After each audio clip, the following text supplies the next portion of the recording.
Sometimes when you're driving down the road all by yourself, you begin to hear a voice that tells you need to look around, pay attention.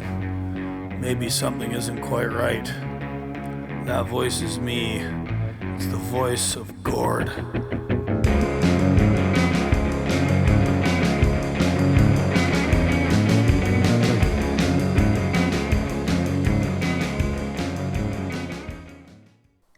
G'day everybody. Time to get ready for another episode of Voice of Gord. Happy Friday wherever you are. Today is February the 2nd, 2024. Quick little intro here for you, just because this is the second installment in my little series on the second anniversary of the Freedom Convoy. And today's guest is Mr. Chris Big Red Barber, one of the faces of the convoy who you would have seen his TikTok videos.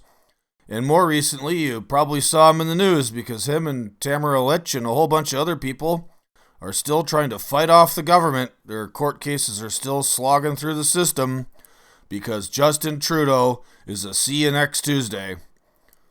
All right, now that we got that out of the way, hope you're all doing well. Check the show notes for places where you can donate if you feel like you want to help out assisting those being persecuted by the government in Canada for standing up for your freedoms. There should be links there to the Canadian Democracy Fund, JCCF, and my own Give, Send, Go for the Coots 4 guys. That one stands at about 32 grand as of today. You know, the government's got real deep pockets and we don't, so every dollar counts, and everyone appreciates whatever you can afford to give. It really does help. And, you know, another way to help is just be aware. Be aware that this is happening. Be aware that in a modern Western nation state, the government continues to fight people for peacefully protesting. The government continues to imprison people for peacefully protesting while claiming that they're guilty of the most ridiculous, heinous charges of which there is little in the way of evidence. So, yeah, just keep all that stuff in mind. Share this podcast, share all my work at autonomoustruckers.substack.com. I'm going to have some more writing coming out here for you soon. I also have a few more guests lined up with regards to Freedom Convoy and many other topics. So look for that here in the coming weeks. I'm probably going to be appearing on a few other shows as well. And like I say, we need to get the word out about what's happening in Canada because it's a pretty slippery slope to totalitarianism, especially under the regime of Justin Trudeau, and with an opposition like the Conservatives who are, shall we put it, worse than useless. All right, I'll give a little shout out to my friends down in Australia and the Australian On the Road Radio Network. G'day, mates. How's it going? And anyone else listening anywhere around the world, thank you so much for tuning in. And without any further delay, let's get to Mr. Chris Big Red Barber.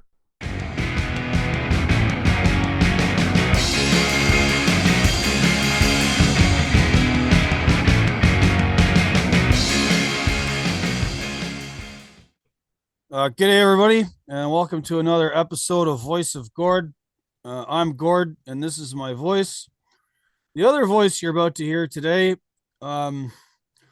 this gentleman doesn't really require any introduction, especially if you live in Canada. Very special guest. I'm honored that he's here. I'll save you any further delay. Mr. Chris Big Red Barber, one of the big cheeses behind the Freedom Convoy in Canada. Welcome to the show, sir. Thanks for having me, Gord. Appreciate you being here. Right. And I'm finding you at home in Saskatchewan? Yes, in a bitterly cold Saskatchewan morning here. I think she was minus 54 with the wind chill this morning in balmy Saskatchewan. Oof. Yeah, I haven't felt temperatures like that since I was in the Northwest Territories. Perhaps we should keep it that way. We've had a pretty good fall. Like, it's been fall here through Christmas. We had a brown Christmas, no snow on the ground, and then we just got hit with the Arctic air, and it went drastically cold now. So Alberta's losing the grid for electricity right now, because of course you're dependent on solar and wind, and when there is no. Yeah, I live in upstate New York now, and I think this morning it was about 14, 15 below Celsius. Ooh, not bad. Yeah, I mean, we same thing here. Winter was a little bit delayed. We got better part of a foot of snow last weekend, and then it rained and melted, and then it got cold. So is that climate change or what is that? Ah, I don't Can't keep know. up with this stuff anymore. No, it's you got enough on your plate to keep up with Freedom Convoy, sir, and the continuing persecution that you and Tamara Litch and so many other people are facing. Yeah, 700 days yesterday for the four men in the Coots with the Coots protest where they've been locked up in Alberta jails, federal charges, and just locked up and thrown away the key without a trial, without a bail hearing, without anything for four men that are accused of conspiracy. Yeah, the government, of course, threw these extremely serious charges at them the day after they arrested them, and the day after the Emergencies Act was invoked. What a coincidence! I've been covering that a bit. I wrote a couple articles for those guys in Newsweek. I've been in regular contact with them and their advocates in Alberta. I just spoke with Harold Jonker Oh yeah. from Smithville, Ontario, who's also facing similar charges to you and Tamara. Yep. Harold goes Um, to trial in September, I believe, is when his date is. We'll so probably still be in Ottawa under our own trial when Harold starts his trial, the way things are going the last while. yeah, well, as they say, process is the punishment. And I recently wrote this fairly lengthy essay about the practice of lawfare coming to Canada, where the government having very little in the way of evidence or options to persecute its enemies fairly or legally, employs the legal system to do it via process, to break their enemies, both financially, spiritually, emotionally, and in the minds of those who don't know any better. And I think I'm pretty convinced that's what's going on here with you and everyone else. Well, I don't know if many people know this or not, but our trial for Tamara Litch and I, we are co-accused. I'm charged with 7 indictable offenses. 4 of those are counseling charges, so 3 of them would be mischief, going against a court order, and intimidation of a peace officer. And then there's 4 counseling charges on top of that. So Tamara's got 6 indictable offenses. 3 of those would be counseling, and she's limited with the mischief, the going against a police order, and intimidation of a peace officer. And so our trial started September 5th of 2023.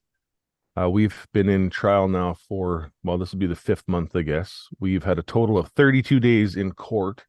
We watched a range of, it's basically social media is what they've used as evidence against us, and it's an entirety. We're now booking more court dates into March. I need to let some people know that, I guess, that we're now booked into March, and that will be another 3 days of court. And we're still, of course, looking for about another 8 in total. So we're gonna have to find 5 more days somewhere after that, which means we could be into like fall before we hit the end of this or get a decision from the judge. So Right. And the fact it's going so long, I want to give the state the benefit of the doubt here, a little bit. Like, how much of this is just due to the court system being like totally backed up with other cases that are also moving slower than cold molasses? well, there's a lot of that. They're having a hard time finding dates because anyone that's been gone through the process already that was arrested at the protest for either Windsor or Ottawa or Coots, if they're acquitted of all their charges, of their mischief charges, the Crown prosecutor's appealing all those charges. So essentially, they're tying themselves up right now horribly. There's a young lady named Christine that was she's acquitted of all her charges. I believe that she had three charges for mischief. She was in Ottawa for the protest. She didn't have a vehicle. She didn't have a sign. She didn't have anything. She was just there on foot, protesting, standing there doing her democratic right.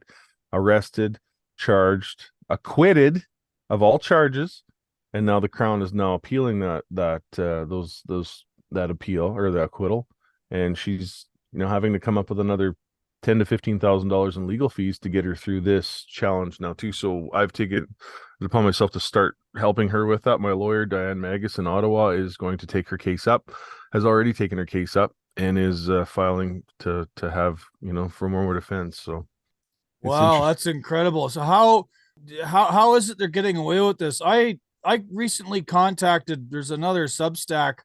There's somebody who's covering some of these trials and inquired as to if they were able to pick up on the Crown's rationale behind appealing these acquittals. I mean, obviously to us, they're just being vindictive bastards that don't want to let it go. But like, I would actually like to hear what the Crown's rationale behind this is, such as they have one. Yeah, me too. I'll be filing some access to information acts here shortly to find out what exactly or who it was that put the charges out. What was, you're allowed to do that. We can file that access for information. I'd like to find a little bit more detail of what went in behind the scenes. I'd like to also point out in Windsor, Ontario, for the border crossing blockade there that the protest, let's call it the protest. There was 2 people let off rape charges a few months ago.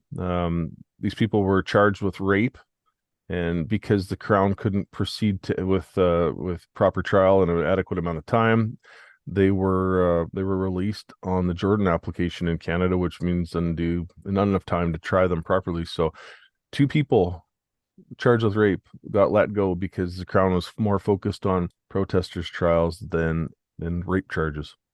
Wow, this is truly Soviet Star Chamber show trial nonsense if they're choosing to pursue peaceful protesters rather than actual legitimate criminals. Right.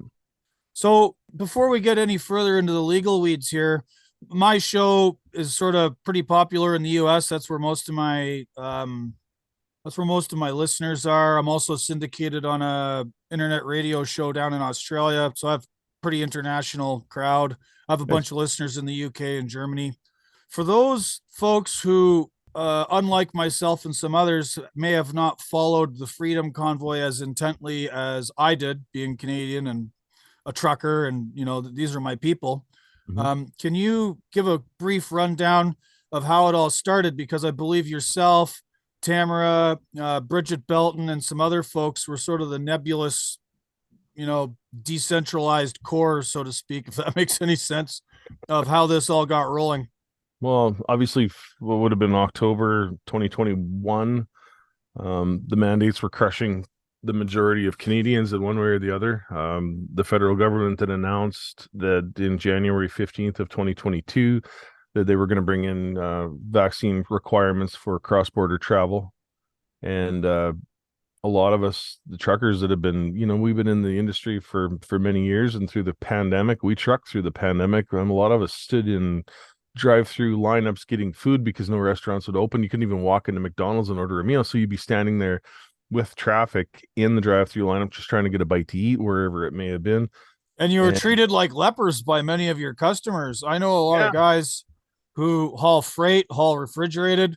They would show up at distribution centers and warehouses and factories and whatnot, and they would be told, stay in your truck. Don't even give us the paperwork. Just back up to this door and don't come in here. No bathroom, no nothing. Just stay in your truck and we'll get you when we get you. And then you leave after making your delivery to help keep the economy going. And a bunch of states closed rest areas. You couldn't park to sleep, couldn't use the bathroom. Truck stops were closed everywhere. And truckers worked through all of this to keep everything going. And then the people who decided to punish us got to stay home and hide behind their laptops while we kept working. Exactly. Yeah, so much for the private sector too. You've got places like Walmart, Home Depot, all these big corporations who kept their doors open where you could put 200 people in the same building together as long as you wore your mask and you kept 6 feet apart. But hey, mom and pop business with the little restaurant or the little boutique shop downtown closed. Now the federal government too then offered the money. What was the deal in Canada? We were allowed a $60,000 loan per se, but in 2 years you had to pay back $40,000 of that $60,000 and you could keep $20,000. Well, guess what? The deadline, I believe, is tomorrow to have that money paid back. And the majority of Canadians can't afford to pay that money back because the economy is still struggling and people are still financially broke right now because of the effects of the pandemic. That's the poison pill of taking government handouts. Absolutely. I guess.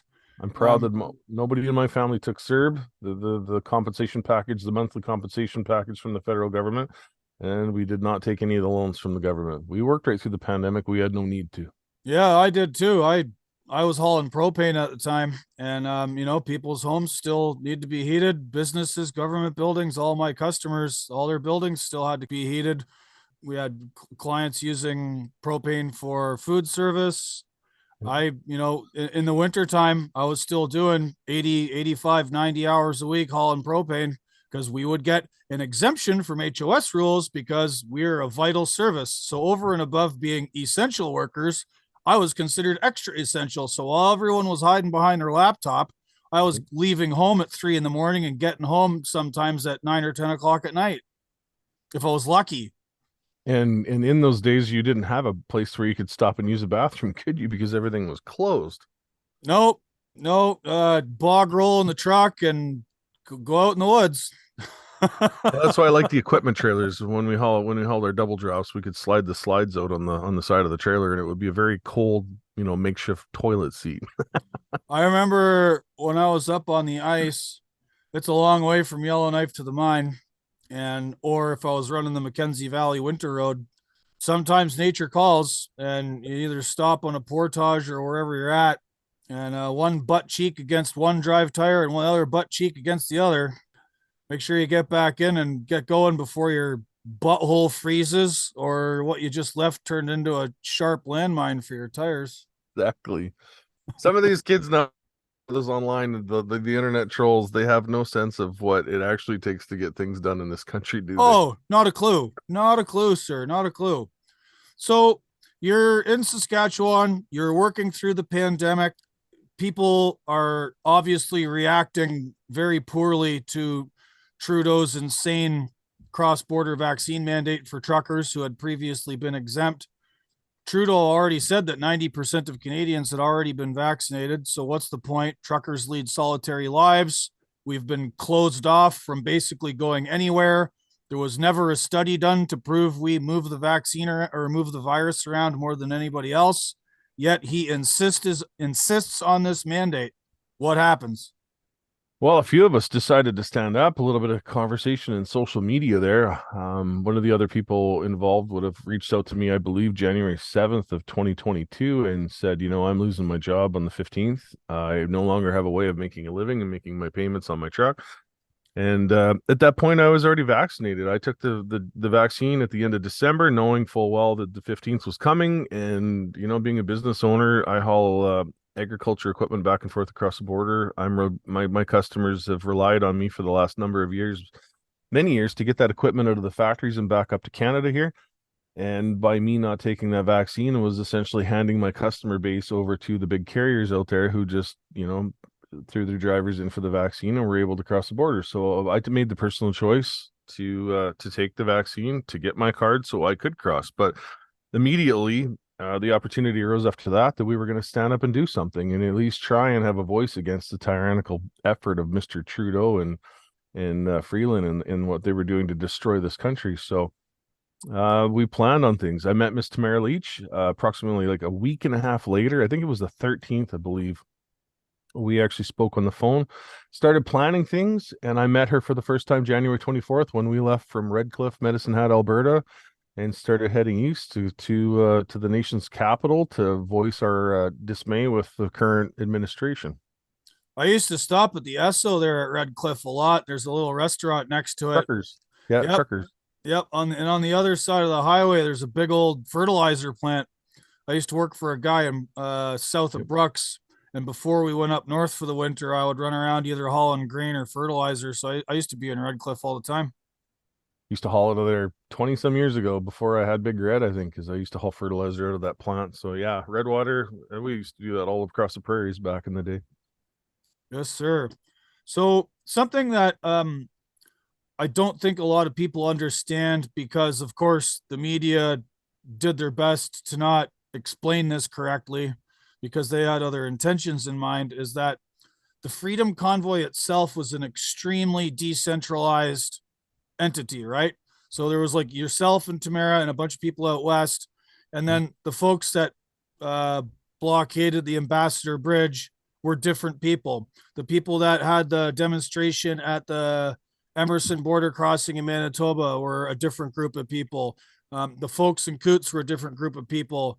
The guys that came from Nova Scotia and points east, Harold Jonker and the gang from Southern Ontario, everyone sort of organized themselves, right? Like there was no like central committee or like dark no. money behind it all, giving everybody money to do it. It was all decentralized and totally voluntary. Well, as you know, a lot of the everybody. I think it showed just how many people in this country were fed up with this government overreach. I mean, they're blocking the borders. They were essentially the ones that shut down border travel for unvaccinated Canadian truckers or Canadians for that matter. And yeah, we had no communication with Coots or Windsor or anyone else like that. Our objective, our group of people were going to the nation's capital to protest. And just by chance, a lot of other people, decided they were going to do the same thing, but in a different manner. And that's why Coots and Windsor and everything popped up there. So we didn't have any communication between them. We were watching and praying that everybody was going to be safe at all these different spots. But Ottawa was a busy, busy place. We didn't have time to focus on anything other than just where we were at that time. Yeah, for my part, I was watching everything online with you guys coming across the country and the sort of alternative media buzz and everything I was seeing, and I felt compelled to go to Ottawa. So like I live probably 4.5, 5 hour drive from Ottawa here in New York. So I basically dropped everything I was doing and drove to Ottawa for that first weekend. And I'm not vaccinated. I got to the border at Thousand Islands. I basically told PHAC to go to hell, and I would not submit to their stupid quarantine rules or put the ArriveCan app on. I just told them to go fuck themselves. I'm quite proud of that. I'm not dealing with them. And I just said, give me my passport back. You guys can't hold this, and I'm not subjecting myself to your nonsense. Drove to my buddy's house in Almonte on the outside of Ottawa. And that morning when you guys rolled in, you'd staged west of Ottawa. Was it in Pembroke? Arnprior. Arnprior, right. Yeah. And I welcomed you guys in. I was one of the people on one of the overpasses, nice. Me and about a dozen friends. And then we drove into the city and basically spent the rest of the weekend there. It was awesome. It was the time, wasn't it? It was, I think Canada needed that. I think many of the people, anybody that attended Ottawa, any citizen that actually took part in Ottawa was there to witness what actually happened, has a positive perspective of it. I don't know anybody that was on the ground walking through, the people were really hugging and telling stories and crying on each other's shoulders. I've never heard anyone that was there say that it was an evil thing. It wasn't. It was completely peaceful, completely lovable, it broke a lot of people down. It sure did. And something I picked up on basically immediately when I showed up at that overpass, there was already hundreds of cars. And I mean, on the overpass, down both lanes, both shoulders, like a kilometer in either direction, people were walking. And it was like 25 below. It was lower than minus 30 with the wind chill, cold as hell, beautiful, bright, sunny day, but like cold, cold, cold. And everybody was all smiles, cheers, happiness, joy. And I knew immediately this wasn't even about the truckers anymore. This wasn't about the Freedom Convoy. This was something deep in the Canadian spirit had been stabbed and assaulted. And this was the remedy. This was the remedy. These were the people coming to fix things. It was just the trucks. The trucks were the visual coming across the country. The trucks were the minor part of it. And when you look back at it now, that was just the spark, I guess, that lit the flame.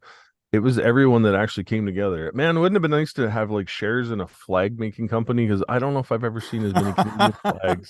You being in the US, and this is one thing, like trucking in the US for the last 20 some years, like I've done, the amount of people that fly the Stars and Stripes high and proudly has always been something that I've been really envious of, because in Canada I didn't think we ever did that to the extent of what the US does with the Stars and Stripes. But we've changed that in Canada. Now you see the Canadian flag everywhere. People fly it on their vehicles. People have it in their driveways. It's something that's just, it's all over Canada now.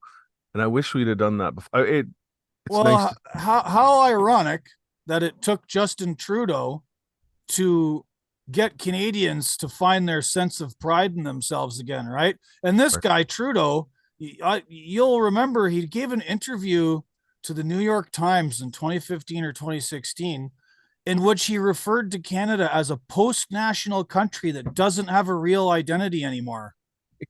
Why is that identity destroyed? Right. Yeah. Gee, clearly Prime Minister Trudeau had been spending far too much time in Davos and not enough time in Dartmouth or, Drumheller playing hockey or curling. You know what I'm saying? I mean, when your dad comes from Cuba, I mean, what else do you expect?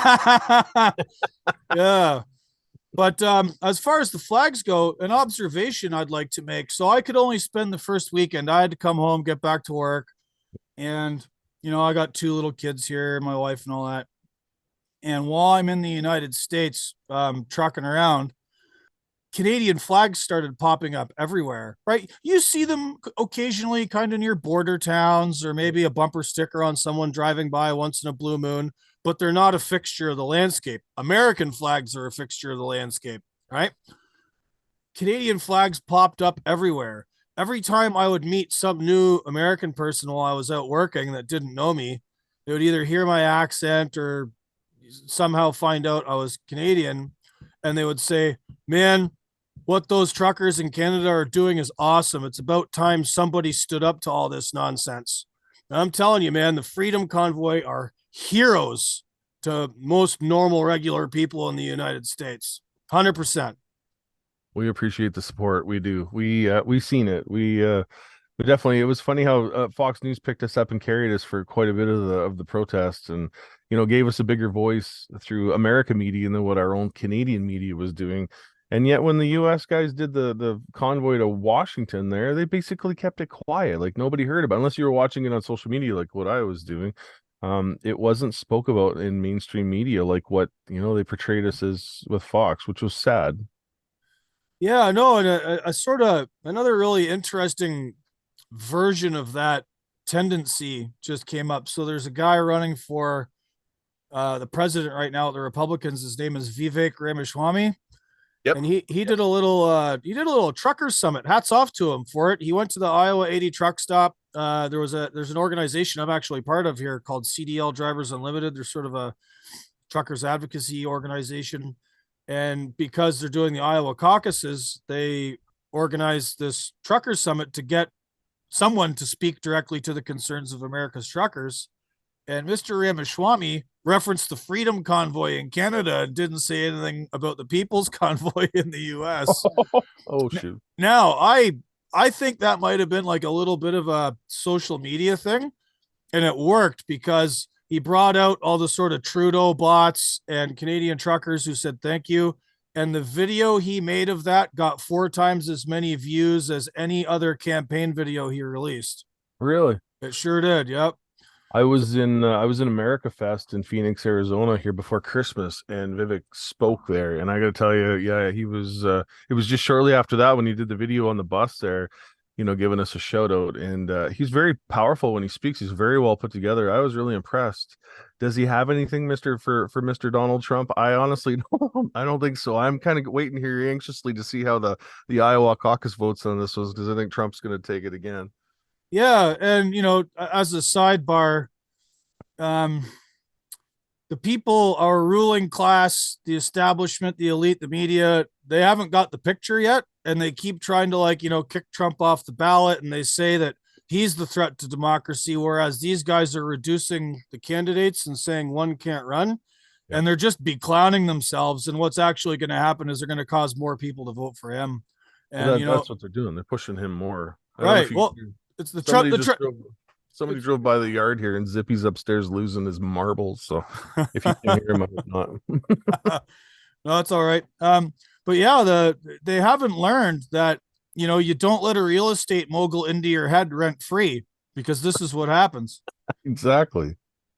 Right. He is. I listened to even like Donald Trump Jr. spoke at America Fest last month, and I was really, really impressed with how well and put together he is too. He's a very powerful speaker. He had motivated the whole crowd. He's one of the openers, and it was awesome. That was an entirely amazing festival. 4 days of speakers there. Met a lot of awesome people, and it was really powerful. So, quick question. I've never been charged with anything by the government, so I'm kind of curious how you managed to go to Arizona and back, given pending criminal charges. So I'm charged, but I'm not convicted. So they didn't take my passport. I've got bail conditions, of course. We posted $120,000 bail bond, and with that, I'm not allowed to have contact with Tamara Leach or Patrick King.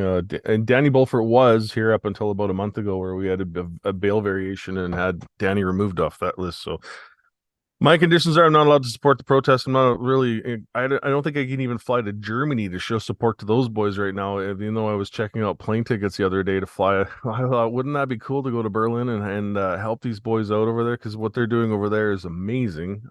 But yeah, just once these conditions are done with, once the trial's done with, then I'll be able to hang out with Tamara again and Pat. So. But yeah, I Right. can cross the border. I just yeah, no, I'm fully free. It was a little nerve wracking after convoy heading back of Vancouver, port of Blair, Washington, or whatever it is. I was a little nervous pulling up to the border, thinking like, am I going to be able to get across? And of course, they could see everything. I now have to answer the question, have you ever been arrested or fingerprinted? And I have to say yes now to that. And so then you have to answer a whole bunch of questions. One was really border crossing guard at Portal, North Dakota. It was hilarious. He looked at the charges because he could see everything on the screen there, and he's like, "Good job, we were behind you." Right. Oh, that's cool. Yeah, it's funny. One of the criticisms a lot of antagonists to the Freedom Convoy came up with was that, the United States also had a vaccine mandate to come back and forth over the borders. But one of the things that people hiding in their apartments or their houses that don't go anywhere because they're afraid of a virus with 99.97% survivability if you're in good shape and under the age of 60, Yep. is that if you went to the border, it was a dead letter. The Americans weren't enforcing it at all. I mean, there was a couple of tokens, and if you admitted to them openly that you hadn't got vaccinated, they would turn you around and send you back to Canada. But if you lied about it, they had no way to check it. One of the things that people don't understand is that, I'll give Trudeau this much credit and the Canadian government this much credit. They were serious about it, right? They had imposed a quarantining system. They made ArriveCan. They had they were checking everybody's vaccine batch numbers. Like they at least put their money where their mouth was. The Americans, no, it was all fake. It was just it was basically honor system. Yep. And most American customs and border security guys are, let's say, on Team MAGA, and they weren't having it. So as long as you sort of faked it till you made it at the border, you wouldn't get checked. My sister came to visit me all through the pandemic. She crossed the border. She never got the shot. I know truckers back home that never got the shot, and they just lied about it the whole time. And the only people that ever gave you any trouble was going back into Canada. So tell me this. Here we are 3 years after this virus originated. I wouldn't say 90% of Canadians took the vaccine. I'd say more like 65 to 70. I called the federal government's numbers bullshit because I've known more people in every community that are not vaccinated and made it through the mandates without getting vaccinated. So tell me how now those people aren't dying in droves right now because of COVID, because people still get COVID to this day, even though they're vaccinated, they're boosted, and you can still die from it. But it doesn't matter if you're vaccinated or not, it seems like.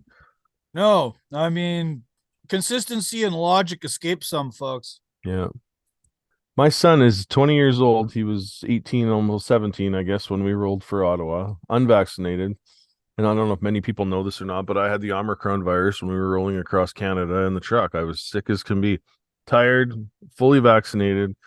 Tamara was in the passenger seat, unvaccinated. Jonathan was in the bunk. Zippy was there, the little dog. And Jonathan, to this day, has never even got a sniffle from a COVID and completely unvaccinated. It seems like as soon as you get the booster or the shot, you get COVID about 2 weeks later. Well, if the tests are to be believed, I got it twice. I guess when the Omicron thing was going around, I did get it. And I know why I got it, because my wife got it, even though my wife is triple shotted with Moderna because she's a school teacher and believes the science and all that fun stuff. She went to a family gathering where everybody was vaxxed and boosted and got it there and brought it home to me. And she was on the floor for about 6 days, basically immobile, couldn't do anything. Myself and my mother-in-law were chasing after the kids.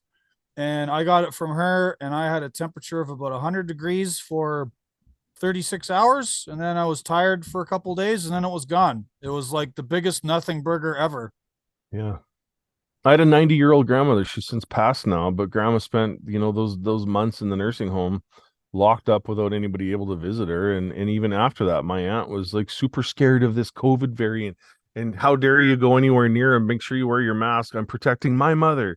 And they tested her one day for COVID, and she was positive, and she didn't even know it. 90 years old, sitting in a home. They locked her in her bedroom, and for a week or whatever it may be, she didn't, not a sniffle, not anything. She just rested.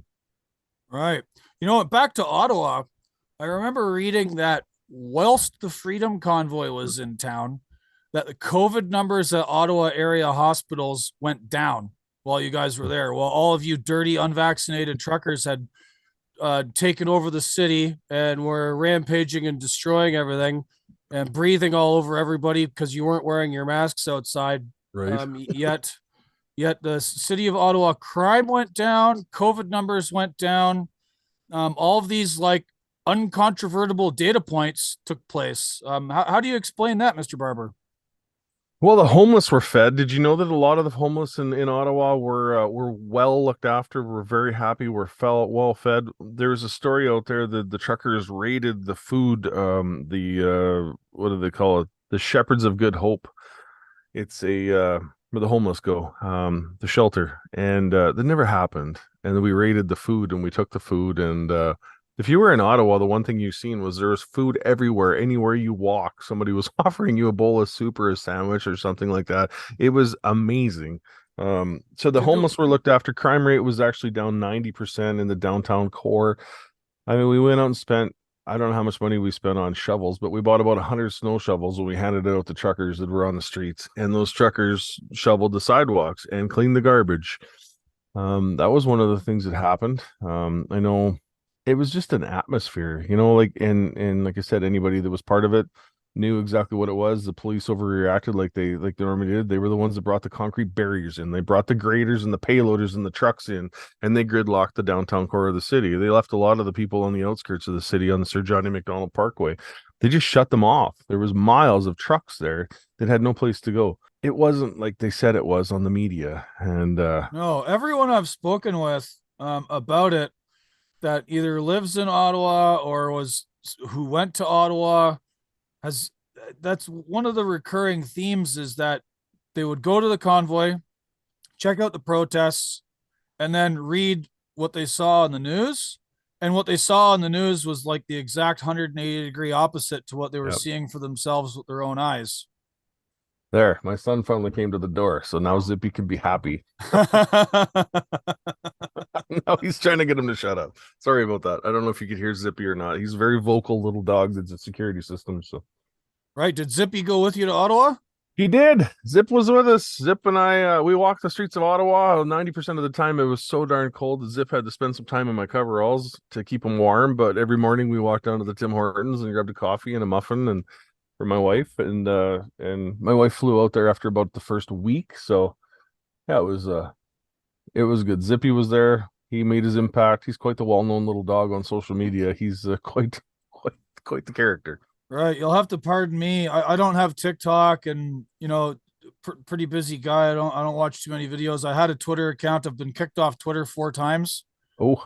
Yeah, no. So I wrote this article for Newsweek. I have been sort of like kind of writing about the trucking business, labor market stuff in a sort of geeky sort of way before Freedom Convoy happened. I'd been on a couple of podcasts talking about the industry, and I went to Ottawa, live tweeted, took a bunch of videos and whatever. Like at the time, my Twitter account was like, I don't know, 1,200 followers. It was basically nothing, but there was a bunch of media people that followed me because I discuss issues in the trucking business, and I was invited to write for Newsweek.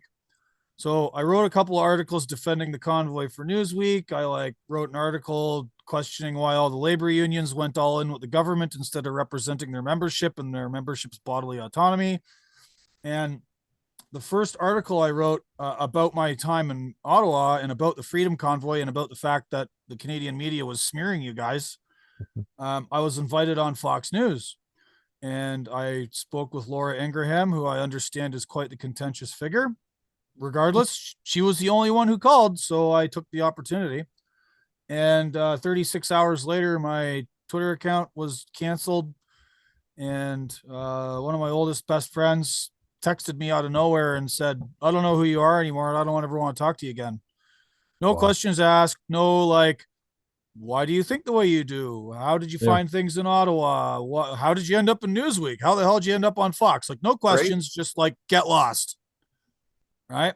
And so, and one of the things that the Freedom Convoy spoke to, and I mentioned the Canadian spirit having been attacked, were these divisions between family and friends over questions of vaccine or not vaccine, or masking or not, or how serious we should take this. Um, People being separated from normal community associations, curling rinks closing, hockey shutting down, all of this stuff that people do together was basically flattened overnight, and it put the buzz on everybody's heads, right? And again, this is why the Freedom Convoy was so popular, is because everybody wanted that stuff back. Well, I think it was a big exposure, right? You're being from Canada, you would know this story too. Western Canada versus Eastern Canada. There's always been a divide there, right? Why is that divide there? Because we think that the East is somehow robbing from the West, and the West is trying to protect itself from the East. And it's a fight that's been going on for years and years and years, and the voting and the liberal versus conservative. But one thing with Freedom Convoy is we exposed was it's the government's been doing this to us for years. The government's divided culture because of where they live, east or west in this country. What perfect example, we had people from Quebec hugging people from Western Canada and actually having a conversation without having an argument. That was something that was seen a lot in Ottawa. And so there, we debunked that one right there with the government. We proved that the government's behind this. The government's been dividing us with race for many, many years. And then the government found themselves in our homes dividing families, which is a huge accomplishment for them. They divide and conquer, right? I have family members that just celebrated Christmas reluctantly with other family members because some people are, considered plague rats because they're not vaccinated. I mean, 3 years later, when COVID, you can get COVID if you're vaccinated, non-vaccinated. Make it make sense. Make these people that are so, butthurt because not everybody got the vaccine, and we have been people have been told that they can go die. I was visiting with a lady on the weekend in Calgary. Her father said, "I hope you die on a ventilator," because she wouldn't go get a vaccine. That's your daughter. What the hell is wrong with this country? Why is that? Because government told him that he should think this way. Yeah. Oh man. Uh, my only wish is one day that we see some accountability for this, but I think Yeah. that's man, I don't know. There's still so many people sleeping. There's still so many people that don't see it. Well, I've got a one of the reasons they don't see it is they're only told one side of the story, and they've been taught to fear anybody speaking at it from the other side, right? So 100%. we saw this with coverage of the convoy, and I think this situation with the guys in Coots, when they were first arrested, the media said all kinds of nasty things about them, repeating unproven allegations from the RCMP, which led to the first publication ban. Yeah. And now they've kind of abandoned them. So like nobody even knows this is going on other than like a small handful of us paying attention. But I'm working on that. Trust me, I'm working on that. Um, and I don't think very many people know that your guys' trial is still going on. People don't know the names Harold Junker or Guy Meisner or James Bowery or any of these folks. And, Yeah. like the fact that your trials are still going on is just, in any other normal functioning time or different functioning society, this would be like, we would be the laughing stock. So a lot of people don't know this, but our lead investigators from the Ottawa City Police are actually homicide investigators. The top paid brass in Ottawa Police have been chosen to build the case against us. So when our trial first started at the beginning of September, there was a drive-by shooting in the Somalian area of Ottawa where I believe it was two or four people were killed with the drive-by shooting. 6 people were injured. And 2 weeks after that, we were still in trial, of course, with no suspects, no leads on this drive-by shooting and these people that were murdered. But yet we had three homicide investigators in our courtroom for a total of 2 full weeks. So that's asinine, isn't it? Well, again, they're more interested in punishing dissent than actually providing the sort of safety and security that are the purview of what government is supposed to do. 100%. So speaking of the cops, convoy went on in Ottawa for 3 weeks, and then things got weird near the end. Can you describe for us what happened right before you were initially arrested, Tamara was arrested, and all these other folks were picked up? Well, you could see how police were ramping up their efforts to instigate. They were, the police officers that we dealt with for the first, 2-3 weeks of that were slowly being shuffled back, and a new set of law enforcement were brought in. It was almost like how you work a stud horse up with the mare outside to the point where you want, production when you open the barn gate. We could see that's how they did that. They worked those officers up. They went out and found officers from all across the country that were willing to come there and bust the kneecaps of peaceful protesting Canadians that just want to be heard from their government. That was basically it. If somebody would have come out from the main office in the middle of the Parliament Hill there and had a conversation, or even sent a delegation out to have a conversation and at least listen to the concerns of a lot of Canadians who were there, we could have resolved a lot. Instead, we got called names. He called us misogynistic, racist, basically plague rats, like what Justin Trudeau likes to do. He uses his divisive language to try and segregate a certain part of society. And then we slowly watched it. I was one of the first ones arrested. So December 17th, walking down the street with a cup of coffee in my hands. You mean February 17th? February 17th, yeah. I was arrested. I was taken away to a holding cell. Many people have told us, lawyers, Danny Bulford, which was RCMP, he's part of the sniper team with Justin Trudeau, who lost his job because of the mandates. He said, Chris, if we are arrested or if anything happens like that, you'll probably have to sign some paperwork and you'll be out within a couple hours and on your merry way. I spent 26 hours in police custody in the drunk cell in a cold basement dungeon of the Ottawa City Police. It's notorious for its conditions, a concrete bed to sleep on, a cold concrete bed, mind you. 26 hours, I was released. I had 24 hours to exit the city of Ottawa. I had 72 hours to exit the province of Ontario. I had a truck to get home with. I wasn't allowed to be anywhere near Tamara. So Tamara rode out with me in Big Red. Unfortunately, she didn't have a way home. Tamara was arrested later that day. And she ended up spending 49 days in jail. We had a Crown prosecutor there that was maliciously prosecuting us. Anything that happened, he was bound and determined to have Tamara's head on a platter. She attended a gala later that year, I believe it was, when she was released. She spent the first part of her when she got out of jail, I think it was about 19 to 20 days, something like that. She was in custody and then was released, and she attended a Freedom Award conference, I guess, and was in the same room with one of the people that she had conditions against. And even though these two didn't have a conversation, Tamara was arrested under a breach. These homicide investigators flew all the way out to Alberta and picked her up in shackles and flew her back to Ottawa, where she spent another 20-some days in a remand center. Those breach charges have now been dropped. They were dropped in December, I believe it was, for whether it be lack of evidence or what it was. Just the funny thing is when if we have legal counsel present, we can hang out. The gala that she was at was a room full of lawyers. She had lots, but it was anything to get at her is what it was. Seems to be like anything to get at you guys. So at the beginning of the conversation, you mentioned all of the charges against you, and you said Tamara has 7 and you have 8. I have 7. She has 6. 6. Okay. And so the evidence, such as they have any, so when you guys were in court in September and October, I was sort of following it. There's a lady named Trish Wood, has a podcast, former CBC journalist, really lovely woman. And amazing lady, yes. Yeah, invited me to be on her documentary, which is how I met you recently. Yeah. And in her reportage, she mentions that they're not making much of a case. They're showing all these videos in the courtroom, and it's everybody being peaceful. The only time there's violence, it's at the hands of the cops. They're literally making the case for the defense, and like there's no so you've been charged with intimidation.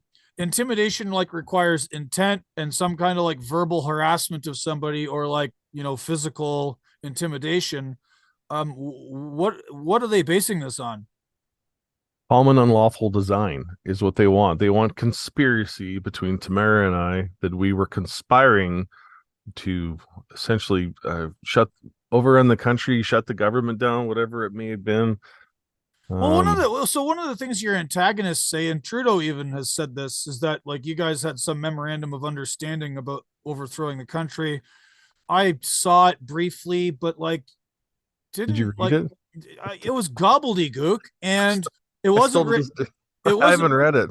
It wasn't written by you guys, No, and it I wasn't. think like Mr. Dichter had said, like he made an announcement, like we are not that's not us. We reject those guys. We reject Pat King. We like all of this stuff. Like that's not us. Like we're doing our own thing over here, and none of that stuff matters. We only want the mandates ended, and that's it.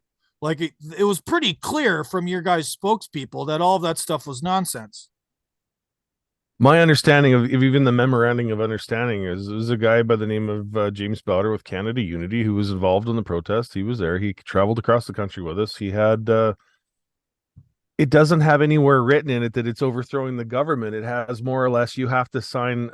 They wanted I've never read it, so I can't even really say anything. But if you sign the memorandum of understanding, you wanted politicians to sign it, saying that they were going to look after the best interests of their constituents, being Canadians, instead of the best interests of the government.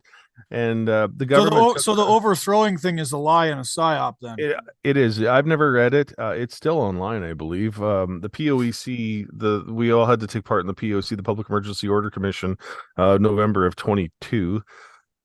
We had to fly out there, and they discussed it quite a bit in that. Everything has all been released. Anything to do with the money, the money that the government seized from us. I mean, a lot of people don't know this. Almost $20 million was raised in behalf of the Freedom Convoy from Canadians that wanted to see a change in the mandates, and the government has shut every leg of that down. They seized everything. It's all sitting in escrow.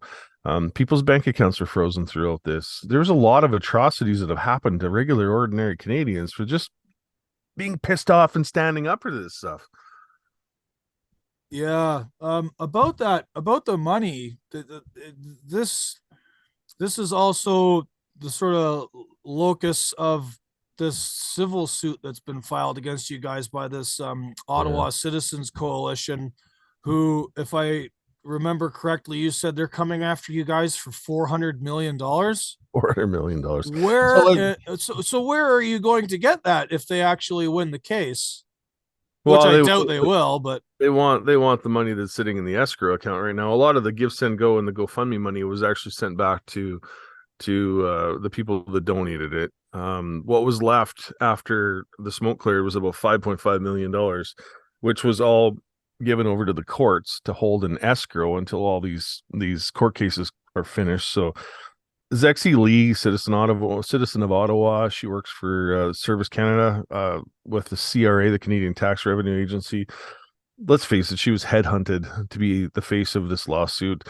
Lawyer Paul Champseen Dollars wanted this money, as well as some of the city councilors. I mean, this is when you get into the brass tacks of this, it was all a conspiracy to go after the money, to set somebody up, and they found this lady named Zexi Lee that wanted to be the person. When she testified against us in our court hearing in Ottawa a couple months ago, she was brought in with 3 armed security guards, 3 to testify against Tamara and I for a total of 2 days. 3 armed security guards in a courthouse. Like, we have never once there's been never a threat of anything. We've always theater. Yeah, theater. So they're putting on a show. They're still throwing the show, yeah. And in that courtroom under cross-examination, she admitted that she had no loss of wages throughout the protest, and she didn't lose any work. Her life wasn't affected at all. And one of the things that really drives me nuts, I went and looked into that Ottawa Citizens Coalition, and I saw the thing Chump is doing, and I'm going to keep calling him Chump because he is a chump. He's the hell with him. There's a couple of businesses that claim they lost revenue because they had to close. However, they made the decision to close themselves. You guys never interfered with anyone's businesses, and those that did remain open during the convoy did bumping business from the truckers, their supporters, and various other protesters. So I mean, there's actually there was a sea of people in downtown Ottawa yeah. basically every weekend of the convoy. Let's talk about businesses that stayed open during the convoy. Erico with the iconic cafe in downtown Ottawa. The guy paid his rent for months because people walked and supported him in droves. And he said that multiple times. What happened after the convoy was Erico was evicted from his restaurant in downtown Ottawa, kicked out of the city and ran out of business because he refused to shut down under the city's, the policing in there and demanding that he shut down out of safety concerns because of the convoy. The Tim Hortons restaurants that were open downtown were inundated with service. One of the companies that's suing us personally is the Happy Goat Coffee Company, which is, I think, a bunch of different locations around the downtown core of Ottawa. If they were open, they would have done really, really well. People were supporting anyone. People just wanted to live again. There's a union involved in this lawsuit as well as two other people, and I mean they broadened the square now of what they call the red zone downtown, so as many people can join this lawsuit as they want. I think there was 7 people that testified against Tamara and I, and each one of them were part of the lawsuit, so you can tell what they're after. Yeah, one of the 7 deadly sins is greed. Yep. Over and above all the others. So it just again, there's so many absurdities here.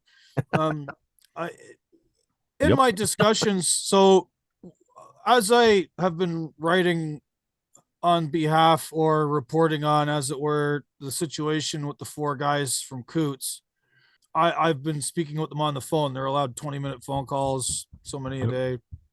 And I've been recommending that they read certain books if they can get their hands on them. The Trial by Franz Kafka, which is where the term Kafkaesque nightmare comes from. Okay. Have you ever read that, sir? No, I'll actually write it down now. Yeah, Kafka was this sort of turn of the century, early 20th century Czech playwright and writer, and he was considered sort of one of the fathers of existential or absurdist sort of thinking. Mhm. And he wrote a number of plays and stories. One of them was called Metamorphosis, about a man who like wakes up one day having turned into an insect and then wonders what he's supposed to do with himself. And then another one is The Trial, about a man who's convicted of something, he doesn't know what, and the government and all of the authorities just never let on what he's being convicted or going to trial for. And it just shows like what happens when a totalitarian system basically like grabs someone off the street and throws them away. Yeah. And then there's another really good book by a guy, a French author named Albert Camus, or Camus, Camus. He wrote a number of books, one of which was called La Peste, or the Plague, and it's about a town in Algeria that is sort of it gets the plague, and all these rats start dying, people start dying, and everybody starts losing their minds. And it describes anybody who has gone through COVID and suffered and seen what's gone on will read the Plague and go, yeah, this guy wrote about this like 80 years before it happened. Right. Right. And so I just, the sort of the absurdities, right? Like the absurd reactions of the government to you guys and the punishment, like they just can't let it go. And I use the terms venal and vindictive to describe Justin Trudeau, but it's bigger than Trudeau. There's like a class dimension here. And something else that's going on with sort of Western society is that, our governing institutions and the people who are supposed to be in charge are not interested in actually representing the people like geographically where they're supposed to. No. They don't believe in the sovereign anymore. They don't believe in like national identity. Like they're trying to basically turn everybody into a sort of global homogenized beige mush. Mm-hmm. And they don't report to the people that have voted for them. So like we effectively are not ruled by a democracy anymore. Mm-hmm. And Trudeau is like the Canadian iteration of that. And, the Liberal Party, the NDP, certain members of the Conservatives, the Bloc, like it infects our entire ruling elite, most of the media. Like Trudeau said it himself. Canada's a post-national state that doesn't have its own identity. Oh, really? Really? The Freedom Convoy was that identity coming up to knock on the door and say no, thank you. And they squashed us. Right. So I think what we're seeing here, with the treatment of you guys, I think is a portent for things to come, as this sort of like, you know, transnational global movement against individuals and national sovereignty keeps going. And like you say, we're seeing that now in Berlin, because insane climate and energy policies have basically turned Germany into a basket case. And the farmers and truckers are saying enough is enough of that. And, you know, we're going to keep seeing more of it, unfortunately. Well, when you start seeing that 40 to 50% of, Canadians or global citizens that have had enough and they're finally standing up to what's been coming, like most of we're too busy working, we're too busy paying our mortgages, we're too busy raising our families to get involved with this sort of stuff. I had somebody here a little while ago that said, Chris, I would have been I would have been right there with you in Ottawa, but I've got a mortgage and kids to feed. And my response was, so do I. Don't we all? Yeah, we all do, and I appreciate, the fact that he was wanting to help or would have helped. But it's like, at what point is that going to affect you enough? We have families right now in Canada that go to the grocery store and can't afford food anymore. They have to choose whether they get food or a heat bill every day because the economy the inflation is so high in this country and our cost of living is through the roof. And guess what the government does? They keep taking more from us. The carbon tax up here. It's basically, if you want to think about it per truck in my company, I've got six semis in my company, and it's about $25,000 per semi per year more it costs me to run because of Justin Trudeau and his carbon tax. So that's 150 grand in total. Right. And I have to offset that cost. And so you playing around with the liberals on the left online, like I love to do on a regular basis here, because I love messing with them. I love trolling them. They commonly come up with like, no, the carbon tax has nothing to do with inflation. Really?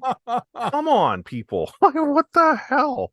But it just shows you the mentality, because the government can say, hey, the carbon tax doesn't have anything to do with inflation. And some Canadian citizens are so brainwashed by Canadian media or the government that they actually believe it. Right. There's a quote, and I'm going to pull it up here to make sure that I get it correctly, which describes what we are witnessing here. George Orwell. 1984? I think it's from 1984 or one of the other ones. No, it is 1984. All right. And I quote, "The party told you to reject the evidence of your eyes and your ears. It was their final, most essential command." So, like, basically, there's this philosopher I really like, in a book you should read, or an audiobook next time you're on your way back to Ottawa. This guy named Matthew Crawford. He's been on my show once. He's a writer here in the US. He's published some pretty major best-selling books.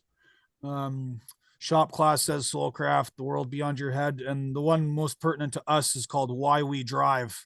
It's sort of a philosophical discourse on the act of driving and the act of like navigating the world, and like how we're losing so much by, they're trying to automate cars. And, it's a really, really deep dive book.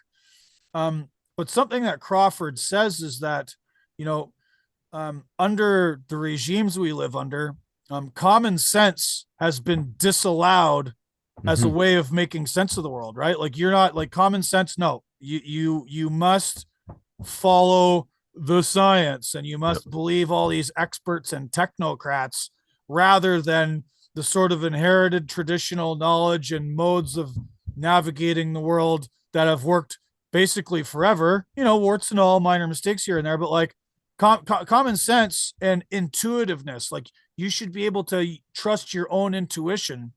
And these guys like Trudeau and the sort of, branch Covidians have said, no, your intuition is not good enough. You must follow our orders. Trust us. All right. And look where that's getting us. That's getting us inflation, poverty, tent cities. I watched, there's this guy from BC. I just was suggested to me here a little while ago, named The Amazing Zoltan. He's like some videographer, YouTuber dude. And he just released this sort of documentary.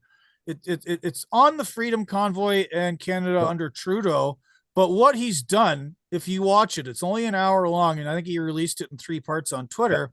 I've seen some of it. Yeah. Yeah, one of the things he did really well is he intertwined all of this video footage of like Trudeau and Freeland and their press conferences and these idiots fighting in Parliament with images from the Freedom Convoy, your TikTok videos, Tamara, everybody involved, and then he sort of stitches it together with video footage of all these tent encampments across Canada, right?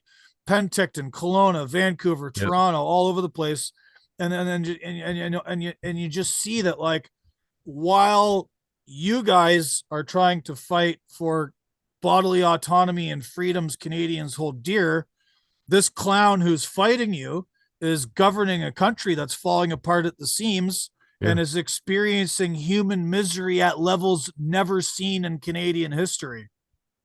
Right?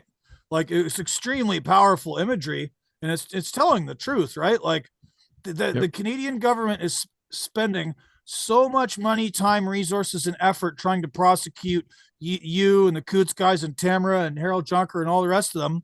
And there's literal tent cities and massive problems with opioids and meth and poverty and homelessness, and nobody can afford anything anymore. Like, get your fucking priorities straight, guys. 100%, right? You know? Oh, it makes me so mad. We know Justin Trudeau's behind a lot of this stuff right now. We know we've heard this. I guess I've heard this multiple times from someone inside the cabinet there, that Justin Trudeau, out of his mouth, the exact words was, I want them to pay for what they did to my government. Vindictive. I've been choosing the right word this whole time. He's an entitled little trust fund baby. The guy's never had to do a hard day's work in his life, and yet he's running our country into the ground for the last 9 years. This is the legacy of Justin Trudeau. The guy can't walk across the street right now without being heckled from Canadians that have had enough of his bullshit. I mean, but he will double down, triple down, because nobody tells him what to do. Right. Yeah. Well, one of the things he did import from his biological father's country was a proclivity for authoritarianism. So. Right. David Menzies the other day got arrested for trying to ask Christina Freeland a question, and the Gestapo, RCMP security team there, they threw him against the wall and arrested him, trying to show his media credentials when he's a trusted and known media person for many years. David Menzies as well, but because Rebel News, the association that he works for, isn't recognized by the federal government because they spread misinformation, yet CBC, CTV Global talk bullshit all day long. They certainly did about the Freedom Convoy, and it seems to me like they haven't stopped, and they're not going to anytime soon, especially given that they're wards of the state, right? Like, Trudeau's been bailing them out with money at least since 2019. So $600 million a year, I believe, is what goes into media in this country, is what Trudeau hands them. So tell me that's not a playbook right off Adolf Hitler from the 30s. Hey, he used to, put radios in everybody's houses so they would listen to what he had to say.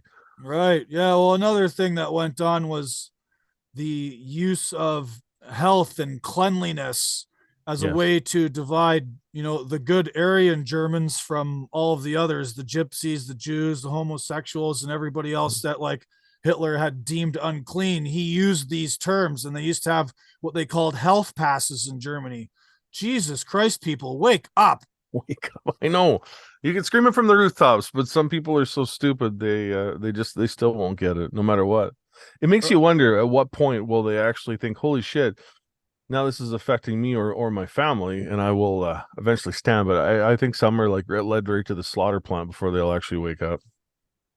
Right. So all of these troubles that you're going through, this adversity, you and Tamara and everyone else, I hate to guess where your guys' legal bills are at right now. Well, yeah, I think between Tamara and I, we're probably approaching $750,000 now. Our legal fees have tripled in the last. It was supposed to be a 16-day trial. We're at 32, 33 days, something like that now. And we're still looking for another, 8 days in the next while.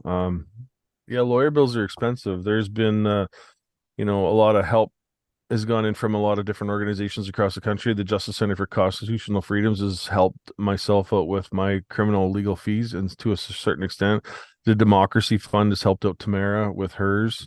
The JCCF is helping us out with the civil lawsuit with Paul Champ and Zexy Lee for the $400 million.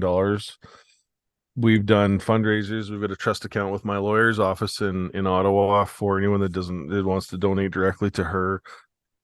We sell merchandise over my shoulder there. You can see Big Red, the cartoon version of it, as well as the Small Fringe Minority, a proud member of Small Fringe Minority. We sell a lot of those hoodies and stickers on the website for Big Red. BigRedMerch.ca is what the website is for that. So anybody interested in supporting, and it just goes to help out. I've been gone in Ottawa for 4 months through this trial. So my 20-year-old son Jonathan has basically had to step up to the plate. He was just driving and enjoying his life until dad went to trial. And now Jonathan's answering the phone from customers, quoting loads, dispatching the other trucks. That's a hell of a lot of responsibility. I don't know what I was doing at 20, but it sure as hell wasn't running a company as well as that kid's done, as well as coming home on the weekends, maintaining, changing tires, all the rest of the stuff. So yeah, maintaining trucks is no joke because they're always breaking down. There's always problems. Logistics is an art form unto itself. Dealing with customers, billing, accounting, all the rest of it, maintenance. Like, trucking's a hard job, and it requires hard people.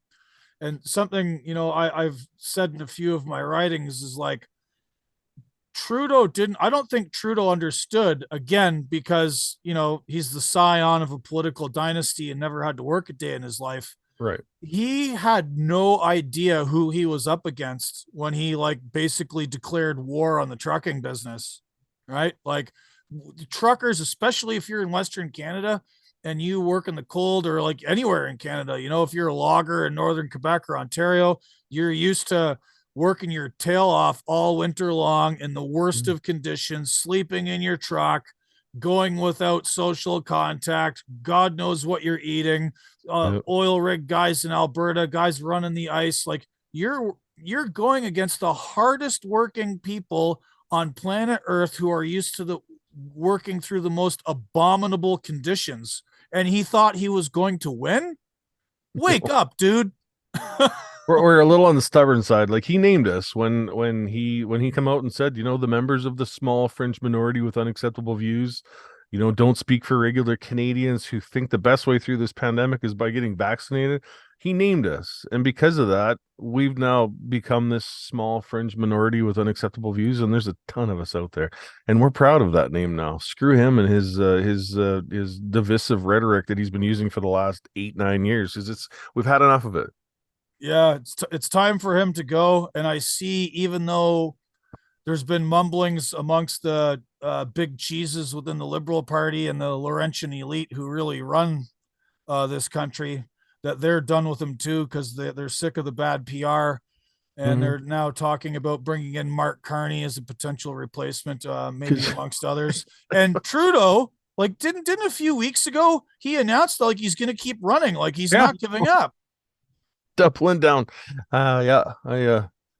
Interesting conversations I've had with premier, or with past premiers, and one of the things that they said when Pierre Elliott Trudeau entered a room in Ottawa there, there was people that respected him. The people were excited to talk to him. He was a decent leader. Not a lot of people from Western Canada like Pierre Elliott Trudeau, but at least he had respect from the people in the parliament. When Justin Trudeau walks in a room, he's literally known as the dumbest person in that room, and people don't respect him. Nobody in the parliament system does. So, Inshallah, we will see the end of Mr. Trudeau soon. Mr. Barber, I've taken up over an hour of your time, sir. You've been very generous. Do you have any parting thoughts? Anything to announce about your upcoming trial? You said it resumes in March. Yeah, so February 13th, 14th, 15th, we'll resume in Ottawa for 3 days. We'll be looking for another 5 days after that for more of the defense, and then we'll wait patiently for the decision. And we know, even if we're acquitted, the Crown's going to just appeal the decision anyway. So we're not getting out of the court system anytime soon. This is something that's going to drag on for many, many years. Anybody that's interested in supporting us, please reach out. Financially, that's where they got us. They'll bury us in legal fees. But we're tough. We'll do whatever we can to keep going here and keep fighting. So Justice Center for Constitutional Freedoms, if you Google the JCCF or the Democracy Fund in Canada, you can help out those platforms and keep people like Tamara and I and Harold and everybody in the courts fighting. Right, yeah, because they've got very deep pockets to engage in lawfare against the citizens who've done nothing wrong. 100%. All right, well, Chris Big Red Barber, how can people find you personally online? Facebook, Chris Barber, Big Red Official is one of the Facebook pages. Just be careful which one you go to. I've got a lot of left wing, like wing nuts out there that hate me, so they created a couple pages to make sure that there's a few followers on whatever account you're following. Big Red 1975.5 on TikTok is one of my main accounts. Of course, it's private right now due to the civil battles right now and the criminal battles. But send me a message request if you want in. I will definitely look at opening that up. Yeah, we're here. Big Red. It's basically the call handle online. So if anybody wants to follow me, I greatly appreciate it. And if anyone's passing through your neck of the woods in Saskatchewan, Swift Current, Saskatchewan is where I'm from. I live on a farm just north of there. So Speedy Creek. Speedy Creek. All right, Mr. Barber, thank you very much, sir. And thanks for having me, Gord. Yeah, I'll do my level best to spread the word and help with fundraising. And who knows, maybe I'll even be able to duck up to Ottawa and come see you again. Anybody that wants to buy a hoodie or a sticker of Big Red, Jerome Waldner out of Regina cartoonized Big Red, really, really beautifully, like down to fine detail. And you can get any of that stuff on bigredmerch.ca. So there's a store there in the menu button, and go check it out. All right, awesome. Thanks so much, Chris. And thanks so much, way of the road.